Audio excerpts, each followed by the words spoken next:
Can't hear you, Leo.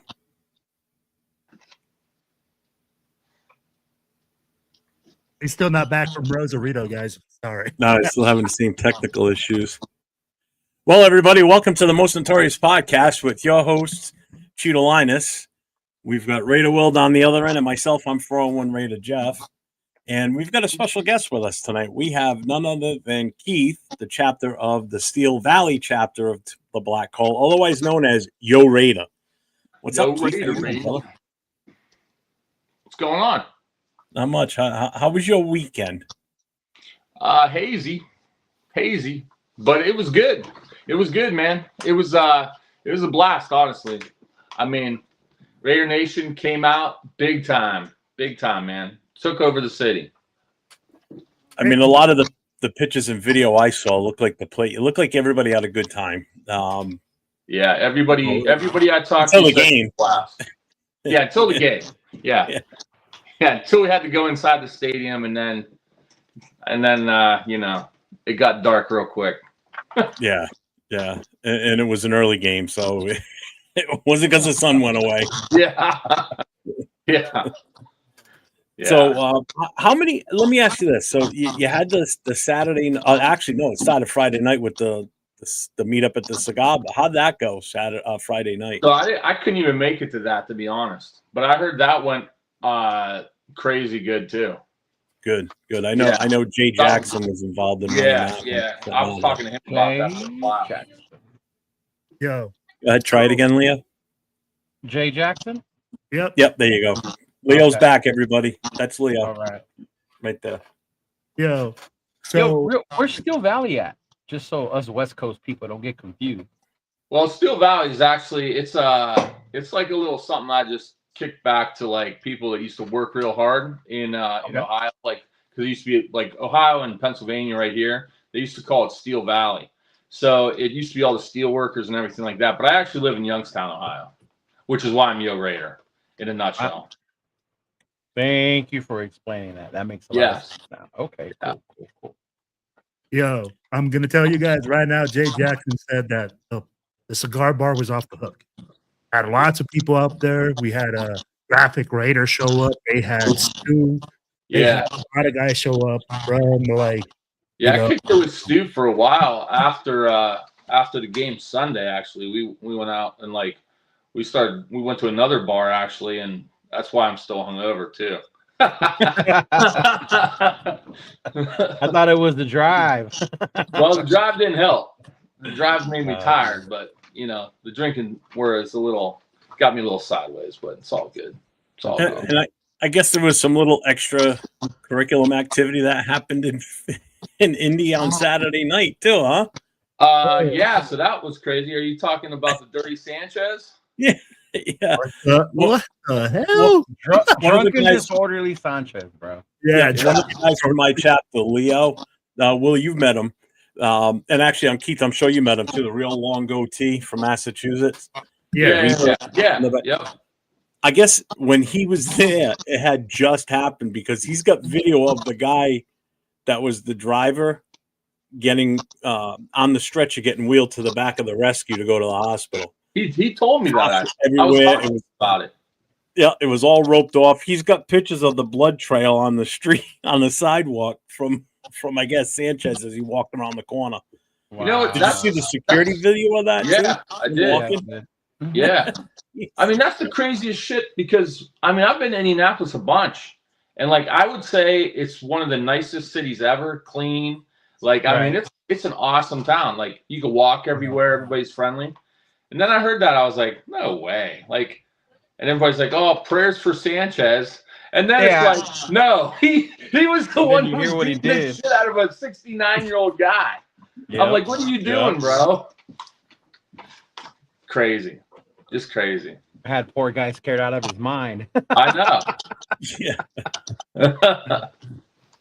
Oh my God. Yeah, so that was eventful Saturday. No one's expecting that. Now, originally, when you and I talked, you said that you guys were going to just be on the outside patio at that place, right? The Slippery Noodle. It was like second floor. Oh, okay. The Slippery Noodle. Slippery noodle, yeah. Every time I talk to him or talk to someone else about it, I kept saying the slippery nipple I know. instead of the slippery noodle. So That sounds like a strip club more than anything. Good thing when I did the flyers, I didn't Hey, put. what do you think I said, bro? nipple That's in the there. first thing I said. It sounded like a strip bar. It does sound like a strip bar. It does. Yeah, it does. Well, that'd have been fun too. You said going to- I gotta ask you. I know the other question was the tailgate because there's a group in Indiana that like a Raider group. But nobody ever got back to myself or Keith from them to find what they were doing. But the only thing that we could find was two options. One was what was the name of that one?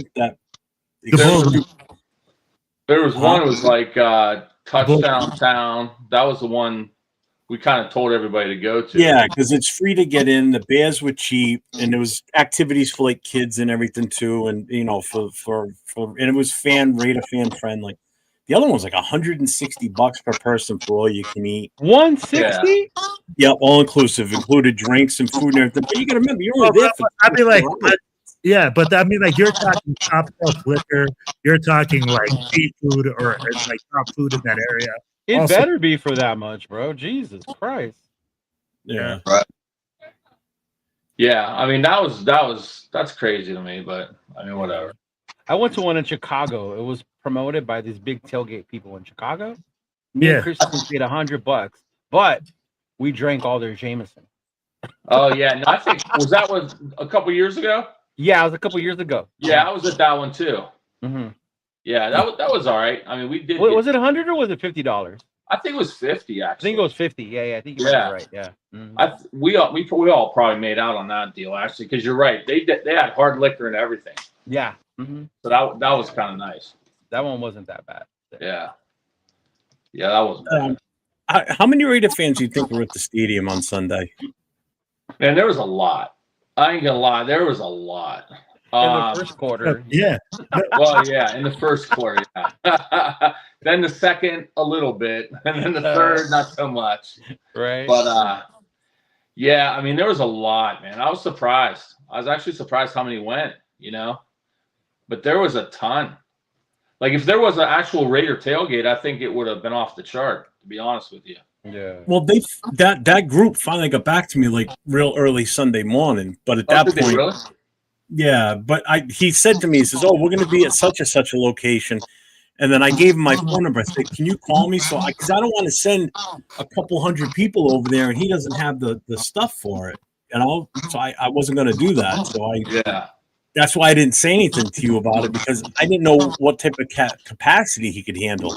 I didn't want to inundate him with a bunch of people, whereas I knew that touchdown thing. I know it was all kind of like a Colts name thing. Yeah. But for last minute, that was the best we could come up with, unfortunately. Yeah, unfortunately. I mean, it is what it is. I mean, it still was a great time. The game was terrible, but it was still a great time. Everybody had a great time. Everybody I talked to said they had a great That's time. all that matters, man. Yeah, it's all that matters. It makes it a little bit more enjoyable. Yeah. How about the after party? The drown your sorrows and beer party after the game. Yeah. So I mean that wasn't as lit because people I think were just so disgusted. Yeah. They're like, F this, we're leaving. Yeah, hightailing it out of the city. Yeah. I mean, just getting through that game was hard enough, But I mean, there was still people there, still fighting it out, So it was good. It was good. Since you were at the Chicago one a couple years ago, that one was really bad too, because that was the game that Tyler Badger whatever beat us. Yeah, first game. Which one would you say was worse? Colts, no doubt. That one? Colts. Oh my God. Colts. Oh yeah. Because the writing was on the wall for that game already. Yeah. McDaniel and everything. I mean, that one was. I even told my girlfriend, like, I looked at McDaniel because I had seats like right behind them in like the first row. Okay. And I go, man, I've never seen this before in my life watching football. She's like, what's wrong? I go, no one's talked to Josh McDaniels in 2 quarters. Not a coach, not a player, not anyone. In 2 quarters. I was like, oh, he's getting fired. Like, there's no doubt. Like, he's getting fired. So this was worse because at least I saw that one and I was like, yeah, this is, it is what it is. But this one, man, I don't know. I don't know about this. This is not looking good. That's all I'm going to say. That's all I'm going to say is, like, this smells like last year big time, which is scary. Ooh. Scary. He said, so let me ask you this. You said that, you went both to Chicago and Indianapolis. Like, what did you feel the environment was like? Did you see more Raiders fans in Indianapolis, or did you see more Raiders fans in Chicago?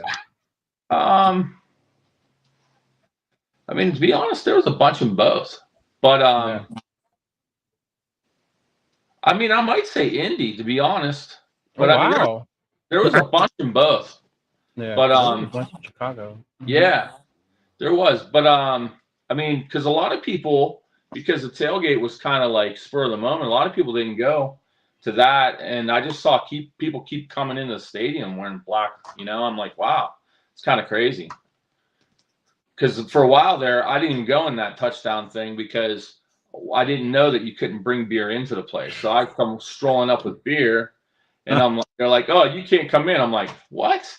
They're like, yeah, you can't come in. I'm like, So, but I didn't know that. Sorry. No one knew that. Good job, Jeff. It's all good. It's all good. Hey, I did the best from halfway across the country. Hey, man, you did great. You did great. Seriously. I mean, I owe you big time. I mean, you really helped a brother out on all that, man. Like, for sure. I mean, like the promotion and everything, and like the flyers, all that shit, man. You did great. Yeah. You know what? I'm glad he did that. And Jeff, huge kudos to you, man. I told you, I traveled a lot to games before. Oh yeah. And then I would go to games and not know where to go. Honestly, just look for black jerseys and what are you doing, or have you heard this, or follow the crowd. And in Pittsburgh, I didn't find anybody. That's why I did something. Because I was like, man, there ain't nothing. Because I was looking too, and I'm like, there's nothing going on, and I'm like, fuck it. And then I tried to do something, and like Jeff will tell you, like up to probably like 3 days before, I was like, this is dead in the water, man. These people want crazy money for this stuff. They want like thousands of dollars. I was like, this is out. And then it just so happened that they called back and it all worked out. But yeah, I mean, I'm glad something worked out, Yeah, that's for sure. Heath reached out to me about 3 weeks ago. Him and I were talking, and he said, what did you do? How did you do this? And I kind of talked to him about it. And then I pulled up a Google map of the downtown area of Indy, and I just started looking up, and then I started doing like just a Google search on what places in and around India, Raider fan friendly, whatever. Just cold calling places. He was doing the same cold calling places, and they're like, "Oh, we can't handle that many people," or "We're too big for that," or "They want to, it's $4,000 to rent the place out." I'm like, $4,000. Yeah. I said, the amount of people we're going to bring in for you, you're going to make that back anyway with just the beer and the food. I'm like, that was crazy. I was blown away at how many places wanted like 3,000, 35,000. 4,000. I'm like, what the hell are we doing here? I'm like, I'm trying to give you money. Like, what are you talking about? But I mean, whatever. I mean, that's why I was like, it might be dead in the water, but the slippery noodle really pulled through, honestly. And they were glad. I'll tell you what. Anybody in Indy, go hit up the slippery noodle because they're cool there. Real cool.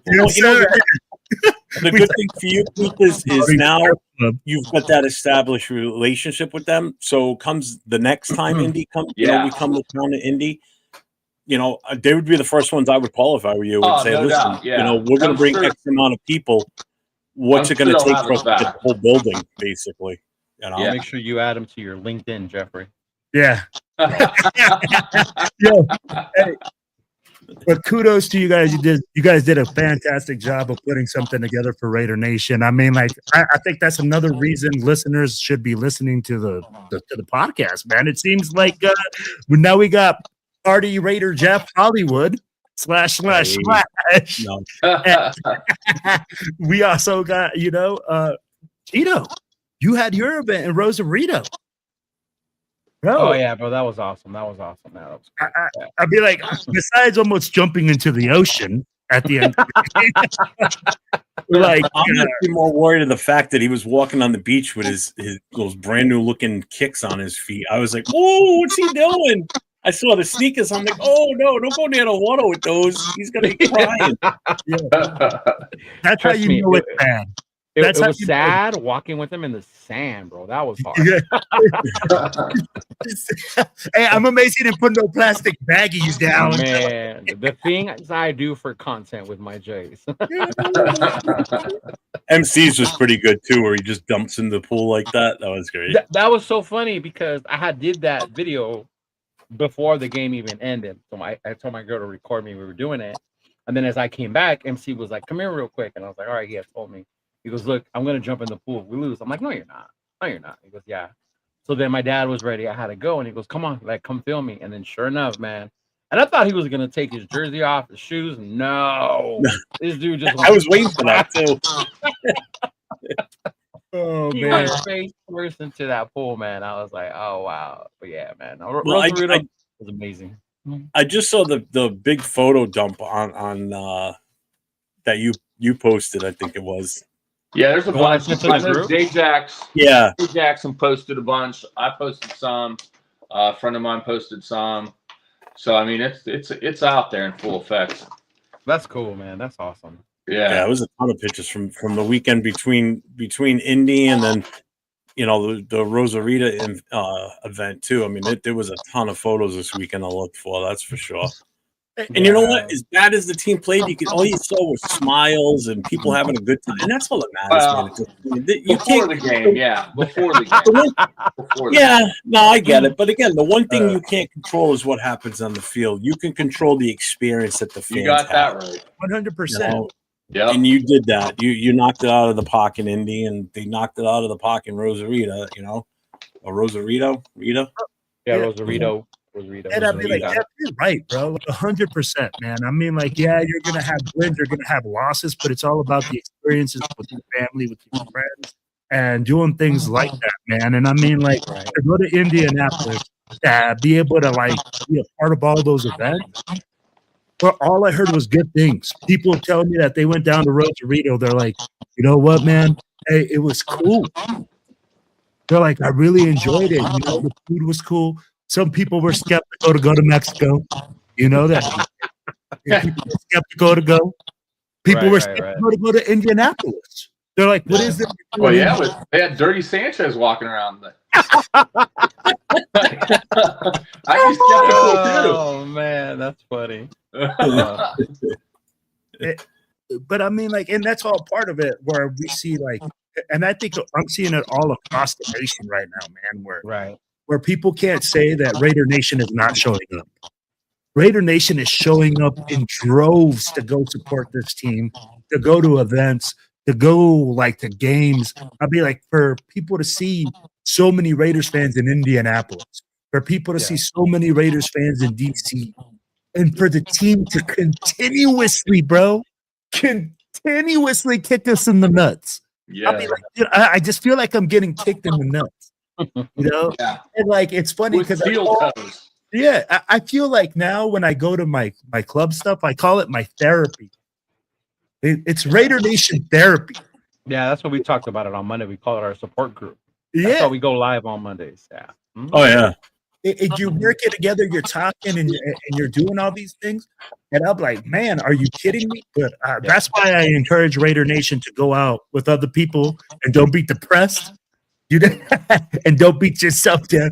Let things get out. No, you're 100, and people will always say, "Oh, I can't believe you wasted your money," or "I can't believe this." I mean, you guys that travel, I mean, you're right. I'm pretty sure you travel. Obviously, because you go to Chicago, so you probably get it sometimes too. But it's like I think that's the part I tell people. That's what makes the Raider Nation different. Yeah. Yes, we go to the game. Yes, we want to see our team win. But the majority of the experience is the days before the game. When you're with the rest of the nation and you're meeting each other. Yeah. There's people that and it was funny because shout out to my boy Huggy Bear from Misfits in Rosarito, but he kept telling people like, yeah, because Lincoln Kennedy had to cancel on us because he was sick. So he never came on. So they were saying like, oh, the celebrity's not gonna be here, and then Huggy Bear was joking like, what are you talking about? Like, we got one here, and I was like, bro, like, stop. But it was just seeing how many people recognize you and know you. Like, oh, I know you. Right. Oh, I've seen you before. Even me, I saw people on their Instagram that were from Mexico City, and I saw them there at the event. So being able to finally meet them in person in the event, talk to them, how long they've been a fan. Why are you a Raider fan? You're in Mexico City, bro. Like, how did that happen? Right. Just to have those conversations with people are the stuff that we do the day before the actual game, which makes the whole weekend, the whole experience fun. And that's why I tell people like, oh, I'm not spending my money. This team sucks. I'm not coming to Vegas no more. And that's on you. But understand that there's more to that than just going to the game. It's the experience with your group, with the fans, with your family. That's what makes that weekend so much more epic. The game is just a bonus. If we win, makes it even better. Yeah. No, 100%, man. I mean, just the people that I've met from like traveling around, I mean, it's amazing. It really is. And I say this all the time to people, like, because, you know, and you guys are all friends with Chris and stuff too. Like, we're from Ohio. Everybody's like, why the hell are you a Raiders fan in Ohio? And like, why are you traveling around and doing all this stuff? Like, man, it just is what it is, you know? That's just how we are. But like, I don't know. Like, I love it. I do. If I could go to every game, I would. But unfortunately, I've already spent too much money this year because I've gone to too many games already. But I gotta cool my jets. Right. Cool my jets. Literally, I gotta stop flying around. Cool my jets. we got a super chat from Mark Sanchez. Oh my! Says, anyone know where the nursing home is? Dudes from there were talking smack, and I want to see if they about that life. Nice. Thank you for the $5 super chat, Mark Sanchez. Thank you. Hey, my gosh, man! I knew the game was gonna get crazy. When I wake up in the morning and I see Mark Sanchez is fucking arrested for like beat up old people, and I said, man, hey, you know what? Today's about to get crazy. And he was supposed to announce our game and ended up being Brady. Yeah, he was. Yeah. Oh man. Which I mean, like, how do you explain that, bro? Yeah. How do you explain that? I'm a 38-year-old man beating up a senior citizen. Yes. Alcohol will make you do some wild things, man. Hell yeah. Crazy. I wonder if he did the Everclear challenge, and then that's what got him. Maybe.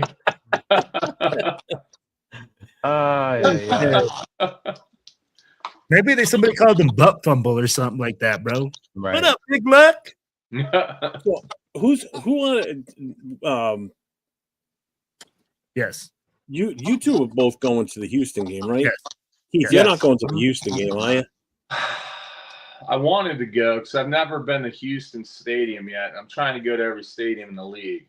Yeah, same. But I don't know if I'm gonna make it this year. Oh, okay. Are you going to any other games this year, or? I was gonna go to Philly, but I don't know. I just don't know if my brain can take that game. I don't know. We'll see. In true Raider fashion, this weekend, Philly's gonna be the one where we come out and we win, and we're all gonna be like, "What the fuck just happened?" Yeah, that would be the game, right? Yeah, that would be the game. But who's gonna throw the ball in that game? Because I don't think anybody on our team is gonna be able to do that. What up, Kev? Yeah, no. Mm-hmm. I mean, I don't know, man. Hey, this dude right here, Raider Travis, 100%. I see him all the time in the parking lots, in the tailgates, bro. He is a huge Raider supporter. Yeah, shout out to my boy Raider Travis. Mm-hmm. Cool, Kev. Old people not immune from getting the ass kicking. Hey, you know what's funny too? Did you guys hear? Like, that dude was just trying to do his job. He was working when he got his ass kicked. You know? Yeah. That it was Mark being like dumb and drunk that started something. No. Hey, fill me in. I need to know the whole story. He was like he wasn't like an Uber driver or anything. He was delivering food. He was like, my understanding was he was like a grease pickup guy. You know how you have grease trucks to pick up all the like dirty oil and stuff. Yeah. So like, I guess he was coming with that. I don't know if he came too close to Sanchez or whatever the case may be. I don't know. And then Sanchez just went ballistic on him, and he like grabbed in the car and started beating the hell out of him. And the guy just like happened to have a razor knife there, and he was like getting the shit beat out of him. So he just like grabbed the razor knife and just started shivving Sanchez. I'm like, holy smokes. How would you like to be known for the butt fumble and getting shanked by a 95-year or a senior citizen? Oh my God, bro, you're so right. That's true. I think I'd rather be known for the butt fumble because that'll go away in time. This ain't going anywhere. Bro, the he's known for never gone away. Bro, this story's sticking with you for the rest of your life. He's going to lose his job. So he's not going to be doing games anymore. That's over with. Yeah. They're going to separate themselves from him so fast it isn't because even he works funny. with Fox. Because I've seen him on Colin, whatever. Yeah. Yeah, he was supposed to call our game that day. Yeah, exactly. Crazy. I mean, that's so crazy. It sucks. I was so looking forward to hearing him talk about our game too. Damn. I know. Whatever. Didn't he play with Gino in New York? Oh, I don't know if he was a backup when Gino was there. He might have got drafted when Gino was there. Yeah. I think that was his mentor, bro. I think that was Gino's mentor. No wonder. I'll be like, oh, no wonder. Come on now, guys. But you didn't see the link between Gino, the butt fumble. No, I literally just put that together. I was like, wait a minute. Gino's like his age. Yeah, that's true. I have to look. Who knows? Who knows in the chat? Butt fumble is wild. Right? Yeah. Big luck. We got the elephant in the room. At least the Raiders are addressing me now. For a long time, they pretended I wasn't even there. And I mean, they know they seen me, and I'm elephant for God's sake. Well, which one? Because there's multiple elephants. There's a pink one. Yeah, there is. There's a whole boatload of them now. Because I talked about a couple, and I was called a hater, right, for not believing in him. So I'm just saying. So, yeah, I'm going to ask you guys a question, right? Uh-oh. Are we past this whole thing that we are competing? I'd be like, it doesn't look like we're competing, right? No, we're not. We're not competing. We're not peating. We're not we ain't shit. Okay? I said it a couple of weeks ago. I said it's not compete anymore. It's compost. But it's like just a pile of crap right now. Yeah, we're no good. So let me ask you this. Wait. Before you move on, I'll tell you about your compete thing.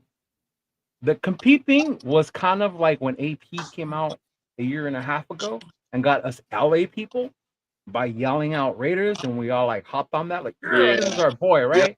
So the compete thing got like the USC fans, the people who believe in Carroll, who wanted an experienced coach. That's how he got them.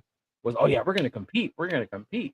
But in reality, if you looked at our roster and the very few moves they made to upgrade it, the writing was on the wall, but we were never going to compete. No. It was always on what ifs. What if Gino has a good year? What if this? What if our O-line holds up? What if this? Yeah. What if Kuntz breaks out? What if our rookie wide receivers excel and meet expectations? Right? What if Trey Tucker develops? What if Trey Tucker develops? See? Yeah.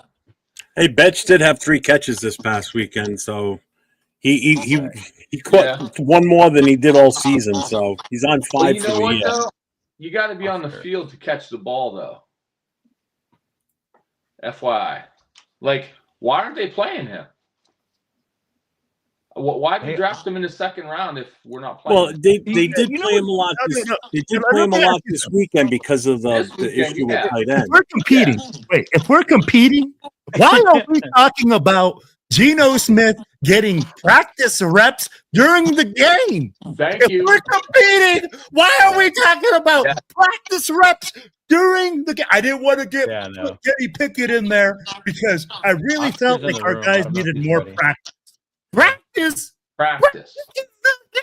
Beat my ass. I'm like, you know what drove me the craziest? When you're down 100. The craziest about Jack Besh was when Pete talked about him, and he goes, "He's amazing on special teams. You drafted this motherfucker in the In her second second round to be amazing on special teams. Yeah. I mean, what are we doing? Oh my god. Oh my god. And So why Indiana the, Raiders- why in the room. in the I don't know if hell he's is ready. Zamir White returning kicks? Yeah. Mm-hmm. Keith, Indiana Raider said, Yo Raider, Keith, Raider Nation showed out on late notice at the Noodle. Nice. Thanks for doing that for the nation. Absolutely. Indiana Thanks for coming, Raider. brother. That's what's up, man. He's real cool. I met him in person this time because we've been chatting and stuff, but real cool dude. So glad Is he a you came Notre out. Dame Glad fan? I met you, bro.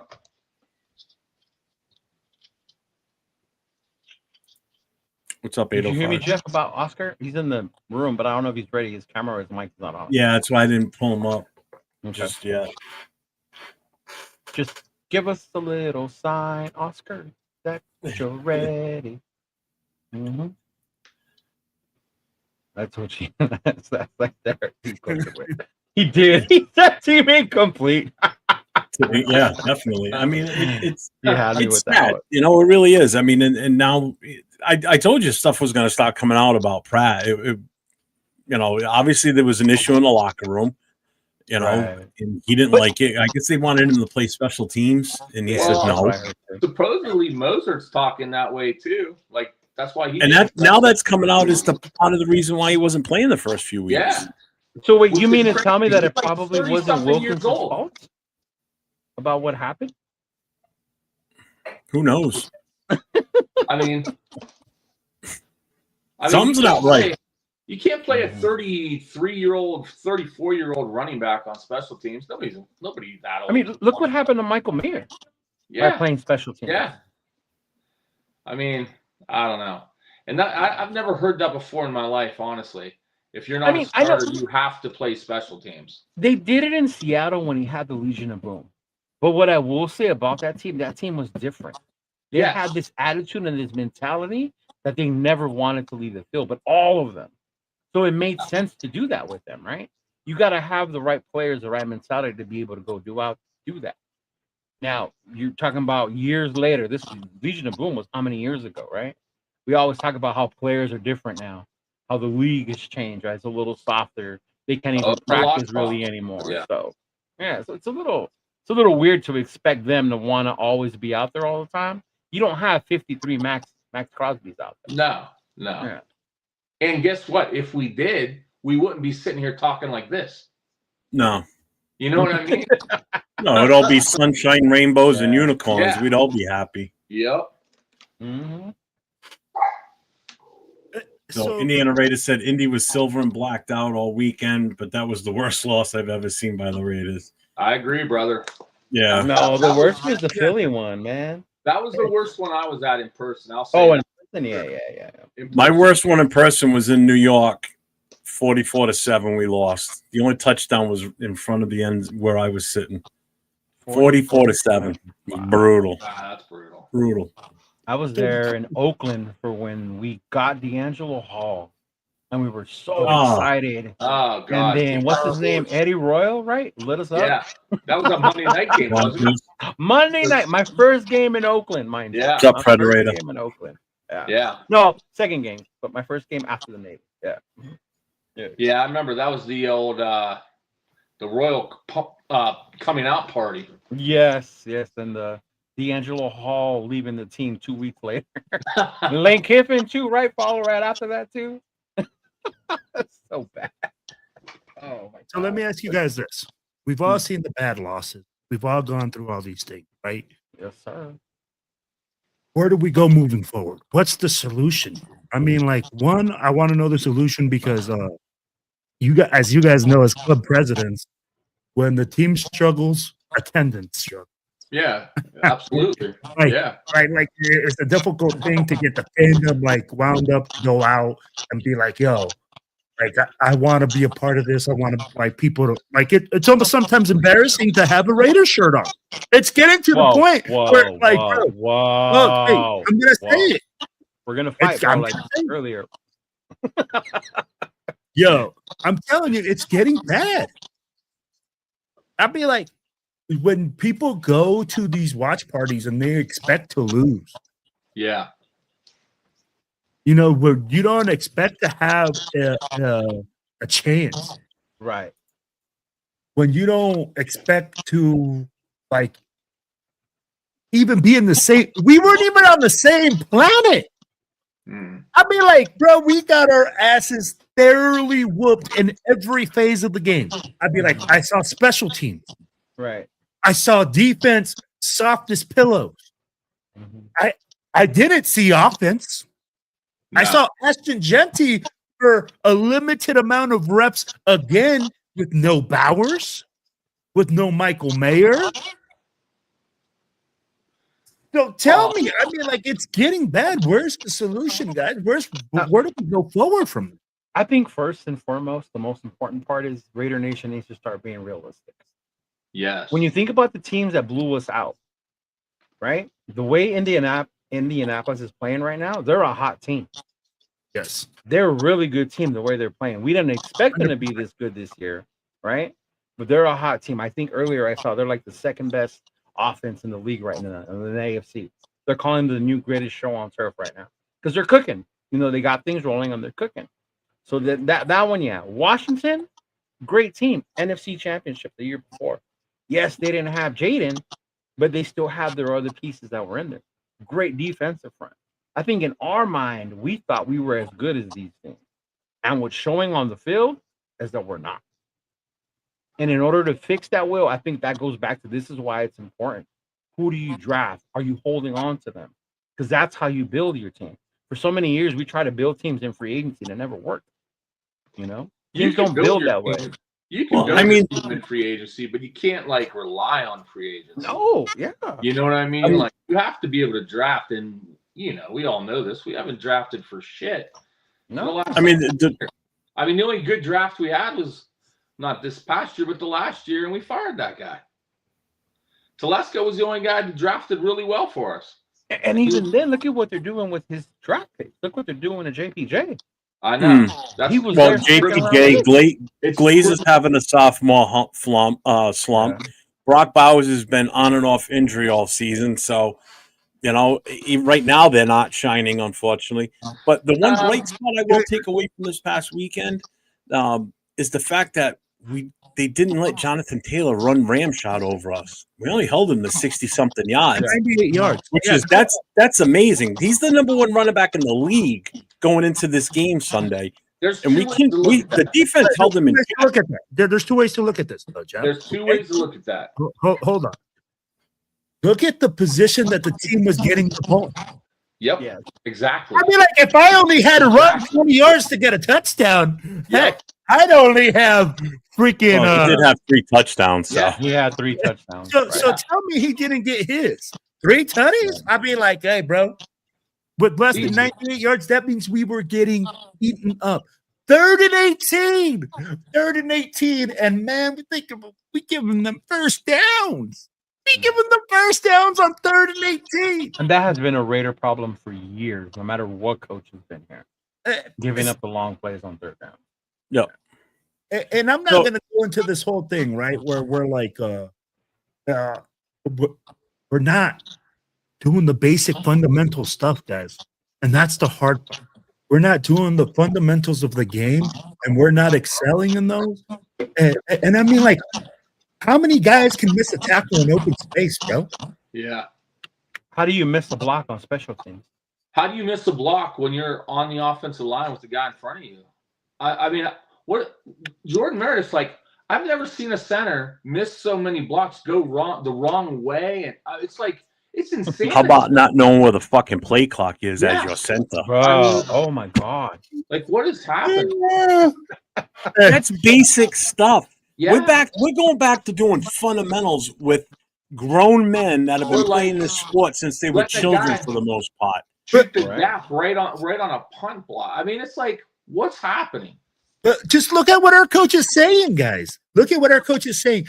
I want to keep my starter in the 3rd quarter after throwing 2 interceptions for the 18th time in a row, so he could get practice in a game.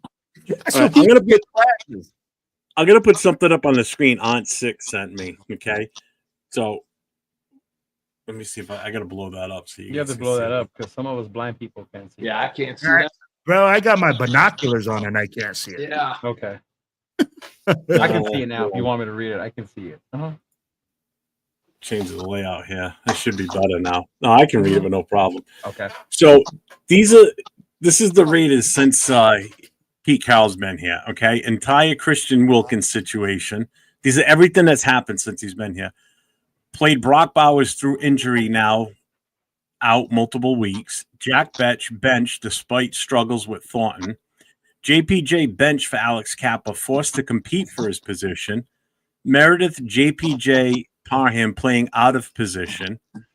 Max Crosby seen career low percentage of snaps at 7 and 9 technique, career high at 5 and 4 technique, posting career low win rate and pressure rate. Bench rookie cornerback Darian Porter. Bench Pratt, then released. Bench Mosert for not playing special teams. Other non-starters do not play special teams. Designated Zamir White as the kick returner despite never having returned a kick or punt in the NFL. Genty on field for only 47% of third and fourth down snaps week 1 through 4. 75% of the snaps week 4 and 5. So rookie running back Ashton Genty have 101 percentage of yards after contact through 3 weeks. 32nd ranked special teams in EPA DVOA, on pace for league record low in EPA. Refusal to bench Geno Smith despite most interceptions in the NFL by 3. 2 losses by 20-plus points. Kicked a field goal down 40-6 on 4th and 7. 40-3. Yeah, it was 40-3. Yeah. Mm-hmm. Oh well, yeah. That's why it's 40-6 at that point. Yeah. Fourth highest missed tackle rate in the NFL. Third most missed special teams tackles. That's everything that's happened since Pete Carroll's been with this organization. All negatives for the most part. Yeah, that's insane. That's crazy. That's absolutely asinine. And that's a whole nother thing. Like, why are we suddenly playing Max so much on the inside? Because they do things their way. Yeah, and I think they're trying to move them around and figure out how to deal with double team. I get that, but like, if you look at any other team that has a premier edge rusher or anything like that, they move around when they want to move around. You don't tell them to move around. You know what I mean? It's like if they see something that they can take advantage of, then it's like, yeah, you got carte blanche to go do whatever the hell you want to do because you're going to get home on the guy. But like, we're kind of playing them more inside now.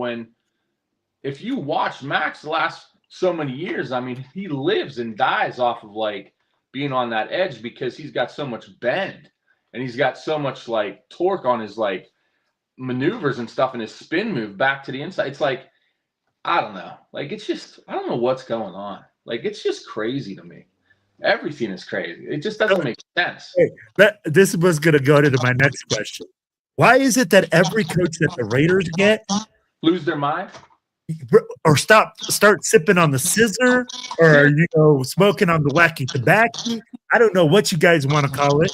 I mean, like, yo, it's not. Mind goes. So, Cheeto, you gave me the look. So go ahead, bro. I want to know, what is it with like every single Raiders coach coming in? If you look in the last couple, I'm not going to include Josh McDaniels because I think to me, Josh McDaniels inherited not the perfect team, but he at least inherited a playoff-ready team. McDaniels dismounted it on his own. That's on him. But if you look at the last 2 coaches, what AP inherited, right? No quarterback, right? No quarterback. Trying to figure out who your running back is because they didn't keep Josh Jacobs, right? You lost your premier wide receiver. You went somewhere else. So the only thing you had was Max. So then they get rid of him. They bring in Pete. And then you see, how did he really make this team a lot better, though? And it goes back to what I'm saying when it comes to who's making these decisions about who you're bringing in. And if you're drafting players, are you going to utilize those drafted players in your system on your team if you're not signing free agents? I don't care if we have prime Bill Belichick out there right now, bro. You look at the talent we have on this team, the talent isn't there. Mhm. None of these wide receivers can get open. That's why the passing game has sucked. Brock Bowers being gone, who else was he going to throw to? It seems like Genty was the only one. You know, you relied on so much on what you thought you knew better, and your talent is just not there. So we have to get better on bringing in talent to this team before we expect any coach to be able to do something with that. But at this point, what I think is frustrating, to your point with Pete, is because he's experienced, we didn't expect the lack of discipline, the lack of fundamentals that we're seeing on the field. Because it's Pete Carroll, we thought this thing would have been corrected. When AP was here, rookie coach, he doesn't know what he's doing. He should be utilizing this. He should be doing that, right? He didn't know what. Pete's here, he's going to correct this, and we're seeing the same shit, though. And then that's where the frustrating part comes in. That's what I think. That's what I'm saying. That's why I think no matter who we bring in, there's people say, oh, bring in, what's his name, from Buffalo. Like, I get that. That's cool. But you still got to bring in the talent to this team in order for it to excel. Joe Brady. There you go, John. So let's just hit on this real quick. Anthony's bringing this up, the Predator. He says, let's agree JPJ at center. I'm going to disagree. I don't know what you guys think. I'm going to agree. Based on the way Meredith is playing, dude, Meredith, I would say yeah, but JP, I like him on guard because of his nastiness. It's just so much better at guard. He could be at center and be nasty. Yeah. You know what I mean? Like, at least I know he's going to make a block. Meredith's just like letting people go right through there. I mean, it's insane. It's like, yeah, we draft Jenny and like, okay, great, that's fantastic, but it doesn't. And the reason why we don't use him is because we're down 21 points every game. So how are we ever going to use him anyways? And why are we in shotgun every stinking play? Every play. Why? I mean, yeah, that's a scheme thing. Yeah. It's a scheme. Absolutely. But you know what the scheme relies on? A guy that could read a defense really well, because that's the whole reason you're in a shotgun, so you can see the field. Guess what? Geno Smith can't see the field. He's always been that way. He's been that way since when he was with the Jets, the Giants, Seattle. I said this the last time I was on. Geno Smith is an outside thrower. He chucks the ball down the field. That's his game. We are living with inside receivers, and we got an outside thrower, and the scheme is jacked. And it's not getting fixed this year. Everybody wants to say, oh, this, that, whatever. It just doesn't mesh. Yeah, no, even throwing in Kenny or throwing in O'Connell, whatever, it's not. Quarterback's not going to change it. What's going to change it? We're hoping for is less turnovers, which will put you more in the game. Yes. With more of a chance to that'll not kill drives. Win some games because you're not turning it over and putting the defense at the 25-yard line 2 or 3 times a game, which is insane. And again, no matter what you put out there for quarterback, it's not going to change it. Just like Leo said, until the offensive line gets better. That's the problem. And the fix is on the roster. There's nothing out there in free agency. There ain't nobody going to trade anything. No. We blew it in free agency and we blew it in the draft. Plain and simple. Not addressing the run, the trenches, the offensive line. Because we should, in all honesty, we never should have drafted Genty. Well, we never should have drafted Genty. So hold on. You guys addressed a lot of things, and now we're going into Genty, and you shouldn't have drafted. A lot of elephants in that room, right? When you look at right now the disastrous offensive line, that offensive line wasn't struggling as much last year at the very end. There has to be some sort of inconsistency that's happening, whether it's JPJ playing center, whether whatever it is, that needs to be addressed. This last game, it wasn't on nothing. It was strictly on one play. And we keep going back to that one player, which is Geno Smith. Yo Raider just said it. Hey, having difficulty reading the field. Or even making line adjustments. Yeah. I'd be like, and that's going to be a communication thing. That might be a communication thing, where I say, hey, you move left, or you thinking I'm telling you to move right, whatever it is. Yeah. It's dysfunctional as fuck. Mm-hmm. Yeah. But with Gino back there, right now, at 9 interceptions, not being able to motivate the team, to spark the team, to be the leader that he was brought here at $70 million to do.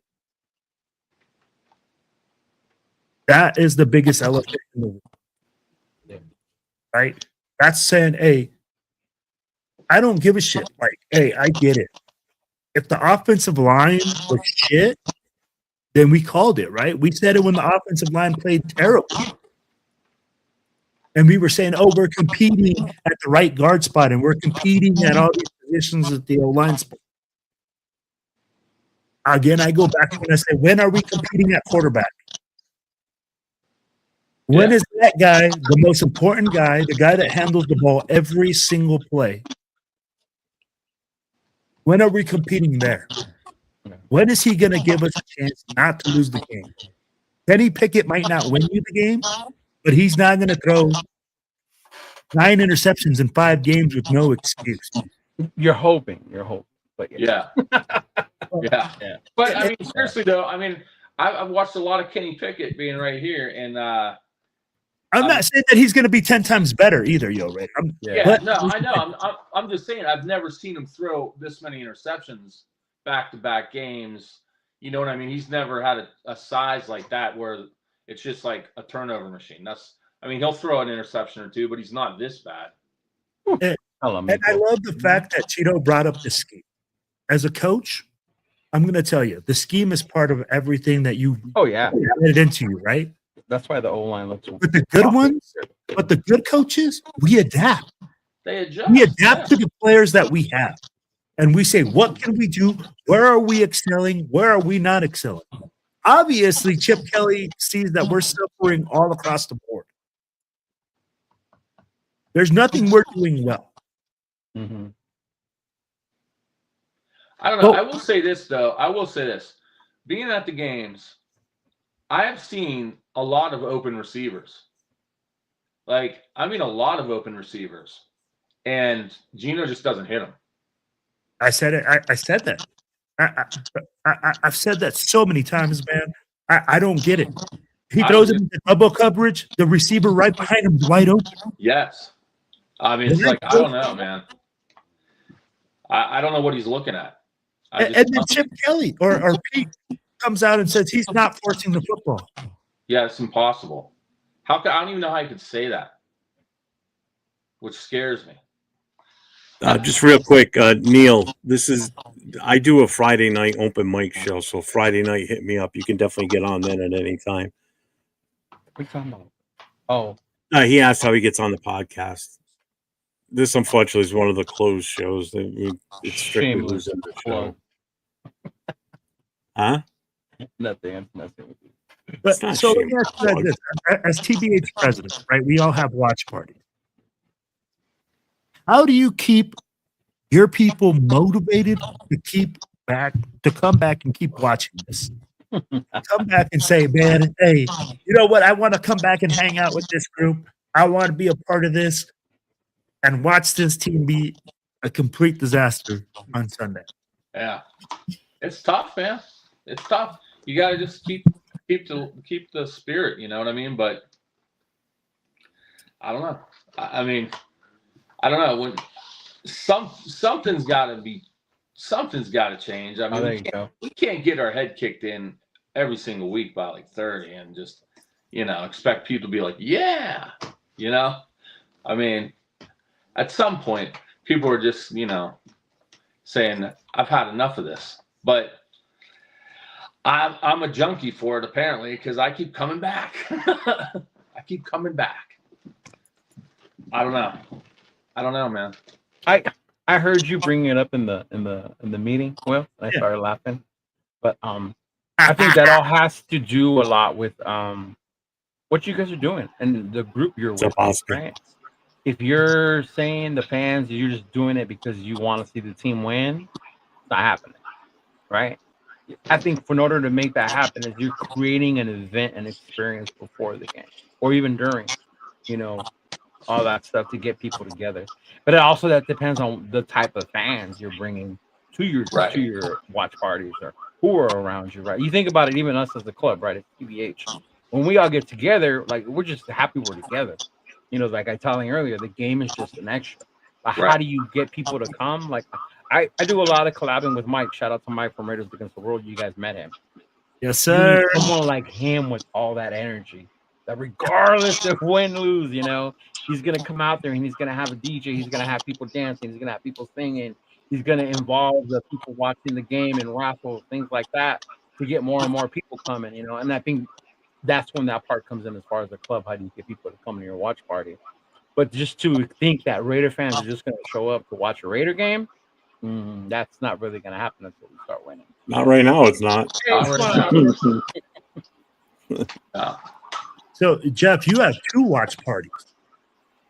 How do you? Because I mean, like, you have 2 different locations, 2 different. We did. It kind of fell apart the first of 2 weeks ago because we were going to go to Blake's where we had the Saturday night party for the New England game week 1. Yeah. Now I had talked to the owner a couple of times confirming, and I said, "You got the Sunday package, right? You know, the Sunday ticket." Oh yeah. I get there. I asked the bartender, "Can you put that TV and that TV on the Raiders game? What channel?" So she's trying to find it, and I said, "I don't. You're on regular Cox cable right now. You're not on." She goes, "Oh, hold on." So she goes and asks the manager, "Do we have Sunday NFL Sunday tickets so we can put the Raiders?" And I can see her mouth in the words. She goes, "No, we don't have that." I'm like, "Well, that's it. We're leaving." So she comes out. She goes, "We don't have it." I said, "Damn it!" I said, "All right, well," I said, "I guess we're leaving." So luckily, we hadn't ordered anything to eat or drink. So we ended up leaving. We went to another location that we knew had it, but it's not the place we're going to go to. We're just going to go to Buffalo Wild Wings. Yeah, we're just going to go to the original place up in Buffalo Wild Wings, maybe for the next few weeks until the bye week. But I mean, I'll endure the 2-hour trip in the dark at night coming home after the game ends. Going to B-Dubs? You're going to B-Dubs? Yeah. It's not bad though. I mean, they take care of us up there. We got the whole outside patio section, and it's closed off. So if it gets cold, they got the heaters in there, so we'll be fine during the colder days. Yeah, But right now, dude, the last 2 Sundays, it's been in the 80s here. Yes, this past Sunday was 89. It was 89. Yeah, but you're not expecting it. You get up and it's like, what the fuck, man? I shut the AC off 2 months ago, and I got to turn it back on again.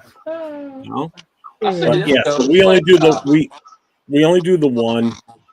We do 50-50. We do raffles. We do door prizes. We do stuff that wants to bring the members in.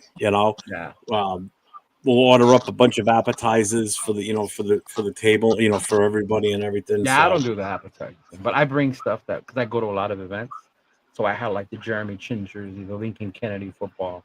Yeah, I mean, giving this stuff out, and I'm like, yeah, like why not? Like shit. Yeah. Well, what we've been doing is for the door prizes, we use the $50 gift cards that we got from the tailgate for the parking passes, and we've been buying $25 gift cards for Buffalo Wild Wings. So we've been giving those out as door prizes. Pick one winner, like I said, we do the 50. But right now, any proceeds we make at the watch parties, we're putting aside for a donation to breast cancer awareness for the month. So nice. So this past Sunday, we already raised $140 so far. So we do have another fundraiser coming up. It's not really a black hole sign, but it's on that idea that we're thinking about opening it up to everybody if anybody wants to buy tickets for it, and we'll ship it if you win. I know a lot of people aren't carrying the ticket nowadays because it's so expensive. Yeah, it's through YouTube TV, and businesses have to go through different hoops. Yeah, it's TV, so it's different for them. Yeah. Yeah. So what might cost you $400 or $350 for the full season, it costs them a couple thousand, if not more, because they're making money off of it, so they can charge them more for it. I used to know a guy online. He would sell me one of his logins just to help pay for it. Yeah. Like I would hit him up every year. I'd send him like $50, $100 or whatever. And he would give me a login, and I would have Sunday ticket the whole year. And he worked at a bar. He had a bar. People would come watch the game, but he said that's the way he would make some of that money up. It's expensive I was talking to one guy. He said it was costing him $2,000 a week. A week? It's $1,000 a seat. So I know the people at Boston told me they have to pay $1,000 a seat for the Sunday in their venue. That's insane. That's why people were starting to pitch it, because it's like, man, they're not getting their money back, you know? Yeah. So, hey, Oscar, what are you guys doing at your locations to keep people coming? I saw you're going to have a big party. So go ahead. Let us know, bro. Yeah. So basically what we're going to do is we're having a big watch party. Obviously, we have Kenny Shed, as you all know, Kenny, as our special guest. We have, I want to say, about like 7 super fans now. We added Raider Magneto and obviously our very own president from Central Coast, Raider Villa. She decided to join us as well. Nice. Shout out to all of those super fans that, they said, hey, we'll come out and show you guys love. But yeah, so yeah, like we said, we have something planned like that with Kenny. Obviously, the super fans. We have a vendor coming out from LA. Her name is OG Mari. She sells, like oh, you got merch, Raider dolls like, coming up. Yeah. Okay. Super cool. Yeah, Her and her husband are amazing people. Yeah. Yeah, I reached out to her personally myself, and I asked her, hey, OG Mari, we're having a big watch party. Just wondering if you wanted to come out. And, she's like, oh, okay. She goes, yeah. She goes, I'll go out there. And I was like, sweet. I was like, thank you. And then, we reached out to all these super fans. Some of them are local. We have Mr. and Mrs. Reaper that are local. They're out of Fresno. We have Bob Boss as well, and him and his wife. Who else? I'm trying to think. We got one of our other own, what's called Gabe Raider Menace. Then we got Villa and Magneto. I just saw Magneto in Rosarito. There's another super fan all the way across to the left of this stage right here. With glasses and big headphones on. He's just a super fan with the podcast. Hey, you know what? Our boy Tito. Hey, we'll do a live podcast. How about that? We could do a live podcast from the watch party. That was funny because I'm cool friends with Vero, so I had talked to her about that. About making a trip up there, come on one of your guys' watch parties, and then go ahead and be able to do that live show from there. Yeah. So definitely have to find a way to make it up there. Yeah. Yeah. Just let me know when you guys want to come through. You know what I mean? We'll set something up. We'll do something big again like this. Yeah, for sure. You know what I mean? Anybody, everybody's welcome. Like we told everybody, I was like, we're invited everybody. Whoever can come out, appreciate it. If you can, we'll catch you guys on the next one. Oh, see, that's where Travis will be. Travis will be there. Yeah. Okay. It's definitely going to be a party if you got Travis there. Right. And just so you know, they're family friendly. Like I said, I talk to Via a lot. She brings stuff for the kids to do. She gave us an idea about bringing stuff for them to color. So he includes everybody, so you don't have to worry about I got to entertain my kids, things like that. Yeah. And the cool thing about our establishment is that it's a pizza parlor. Also, he has a bar. And then, in the back side of it, it's still in the same restaurant area. He has, arcade machines. So it has a lot of stuff for kids. Arcade machine, the ice hockey, the clamp machine. So basically, he has stuff for the kids.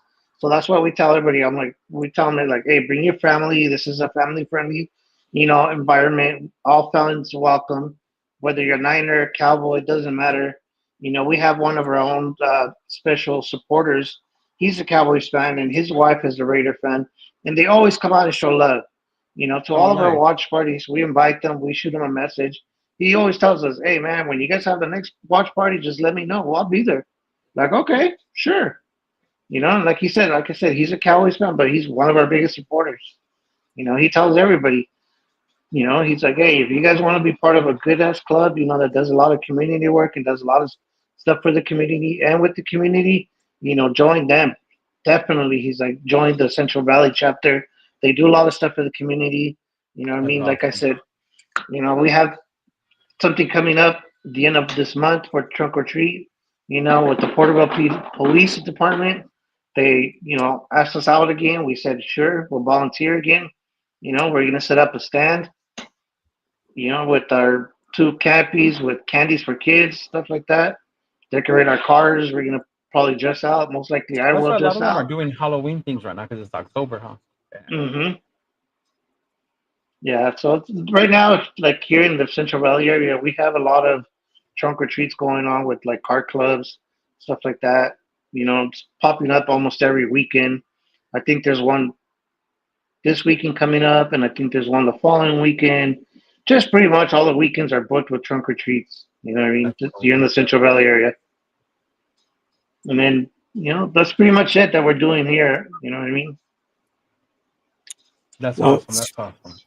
Speaking of Halloween themed stuff, gentleman's in the chat right now, Predator. I promised him we'd bring this up tonight, but he's got an event coming up. Rudos Halloween party, special guest appearance, Death Hands, and the Predator. October 19th, kickoff at 11 a.m. Raffle for adults and kids. Halloween costume contest for adults and kids. That is on the 19th of October. Hang on. Let me bring this.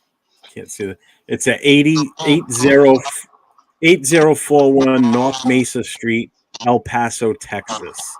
79932. So if anybody is going to be going, let Predator know.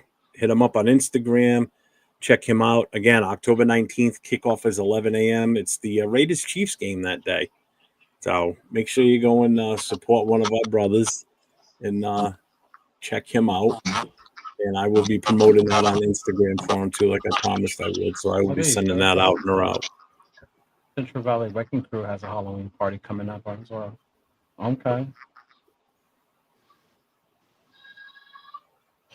I know Wrecking Crew in Las Vegas is doing their Halloween party this week in J-Lock. Yeah. Mm-hmm. Yeah. Oh, wait. Tito. Since we're not going to get a chance to give you a happy birthday. Happy birthday to you. Happy birthday to you. The Raiders win, man. Hey, if you are in Allegiant Stadium this week and you see this man, the non-super fan with the podcast, all the way at the very left, you make sure that you get my man a drink and wish him on a happy birthday. Hey, thank you for all you do for the nation. Hey, appreciate it, big dog. Yeah, I'll be there. We're Hopefully we get a dub, man. Back right now. Yeah. I don't know if you guys are hearing it. What's that? Getting some wicked feedback right now. Yeah, that's Yo Raiders, Mike. Hold on. Yeah. Yep. Boom, boom. Yeah. Hello. Yeah, I don't hear it now. Yeah, it's his mic. It was echoing. That's all right. Oscar too. He says, "Yo, Raiders. So what's your plans for how to keep people engaged? How to keep people coming out? How to keep people cheering for Raider Nation in your section of the street?" I don't know. I'm kind of new to the watch party game, so I'm kind of like just starting out and throwing stuff out there. Honestly, So this isn't like ideal, but anything we could do, 50-50 raffle, anything to get them, engaged and just like more involved. You know what I mean? Anything like, I was thinking about doing block pulls, maybe, just to like keep people more involved. Anything to keep them more involved. Yeah, I like that idea.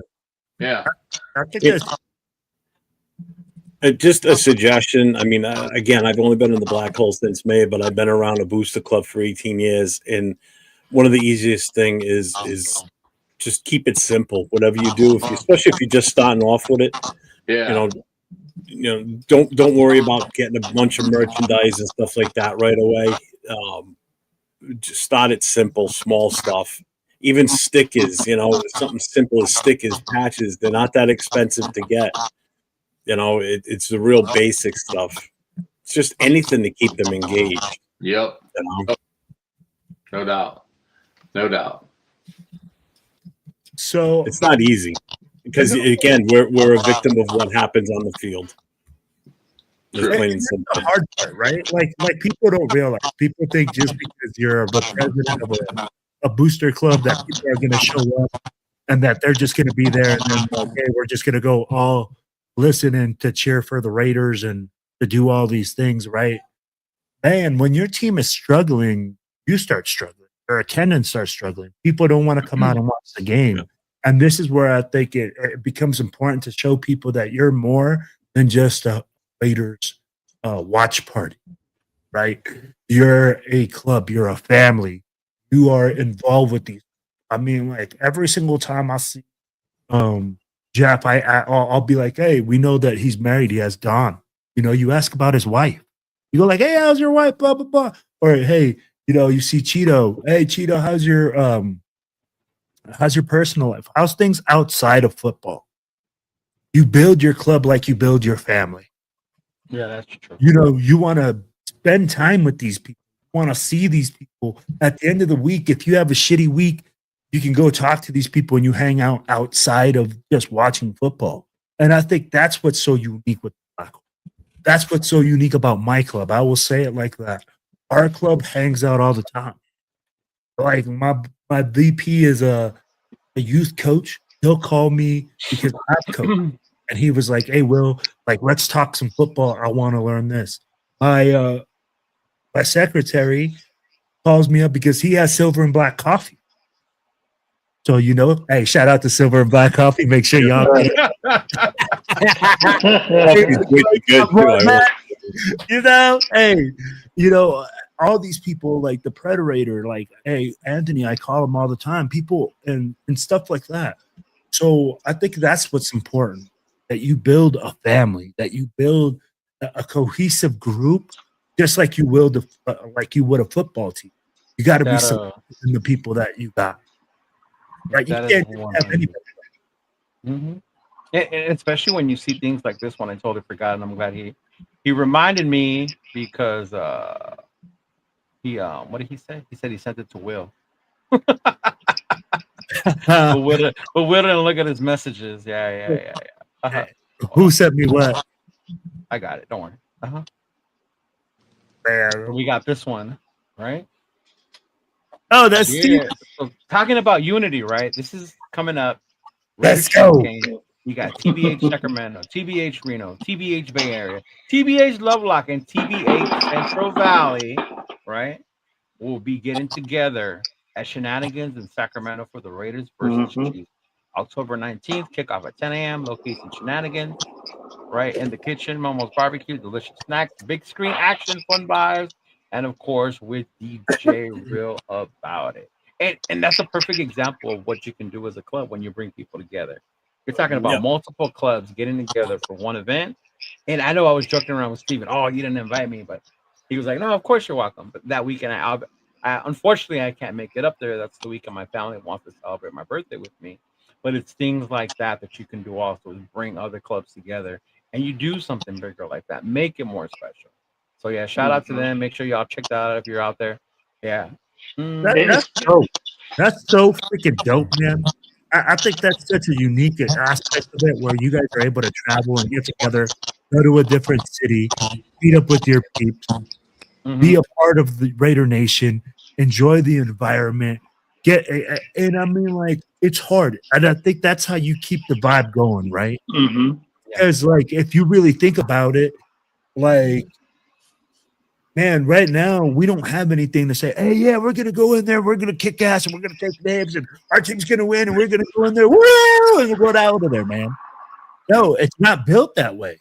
But you're like, yo, hey, we're going to go to a different city, we're going to chill with different people, you're going to meet new cats, and all these people will then go like, hey, man, I can't wait till you guys have an event there. When your club has an event, I can't wait for them so we can come out and support. I'd be like, that's cool, because I live in the middle of bumfuck Egypt. Like, I live on the border with Utah. But because we go and we support other clubs and we support other people and try to do things like that, they come and they show us love.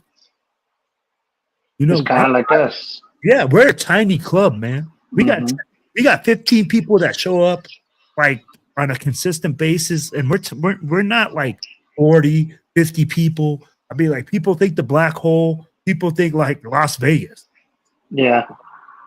I wish my watch party had 300 people hanging outside like a bunch of gorillas.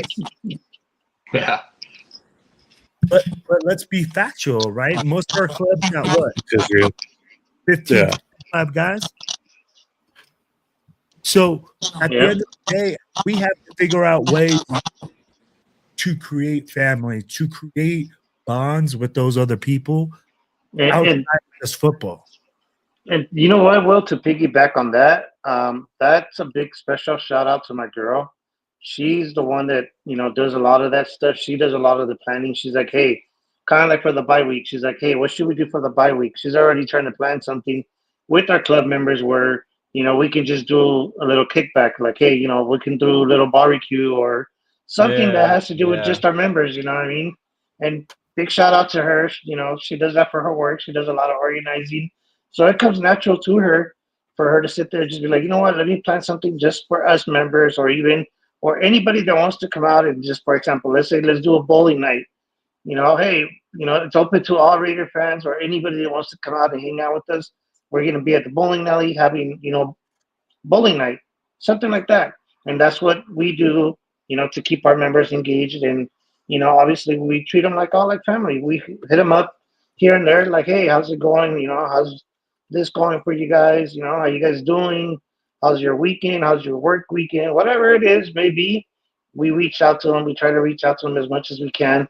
You know what I mean? I know most of our members work during the day, and they probably don't jump on until later on that night. So that's when they're like, okay, well,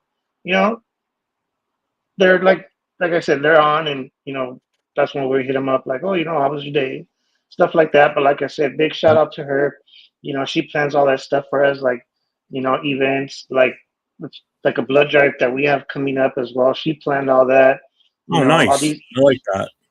Yeah, this big watch party. Obviously, it was between me, her, and my VP.